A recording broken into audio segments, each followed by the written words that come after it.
నా భవిష్యత్తులో జరగబోతుందని చెప్పి తెలియపరుస్తున్నాం. ఇక్కడ అన్ని విధాలుగా కూడా ప్రజలకు ఇబ్బంది కలగకుండా అన్ని రకాల సౌకర్యాలను కల్పిస్తున్నాం. మరి దేశ ప్రధాని గౌరవనీయులు శ్రీ నరేంద్ర మోడీ గారు వస్తున్నారు అని అంటే నిజంగా ఈ సభకి మరి ఒక చరిత్రగా మిగిలిపోతుంది. రేపు 17వ తేదీ తర్వాత ఈ సభకి ముందు ఈ సభకి తర్వాత అనే రాజకీయాల గురించి ప్రజలు మాట్లాడుకోబోతారని చెప్పి తెలియపరుస్తున్నాం. మేము ప్రజలందరినీ కోరుకునేది ఒక్కటే, ఈ సభకి భారీ ఎత్తున ప్రజలందరూ విచ్చేసి దీన్ని ఘన విజయం చేయాల్సిందిగా కోరుచున్నాం. జగన్మోహన్ రెడ్డి గారు మీరు మాత్రం తిరిగి ఏ జైలు నుంచి అయితే వచ్చారో తిరిగి ఆ జైలుకి వెళ్ళిపోవడానికి సిద్ధంగా ఉండాలి.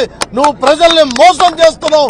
నీ మోసానికి సంఖ్యలు వేయడానికి పవన్ కళ్యాణ్ గారు తీసుకున్న నిర్ణయం ఈ రోజు జనసేన, తెలుగుదేశం, బీజేపీ ఈ 3 గుర్తులపైన కలయికలో జరగబోయే ఈ ఎన్నికల్లో ప్రజలందరూ కూడా పెద్ద ఎత్తున బ్రహ్మరథం పట్టి మమ్మల్ని గెలిపిస్తారని కోరుకుంటూ సెలవు తీసుకున్నాం. Thank you.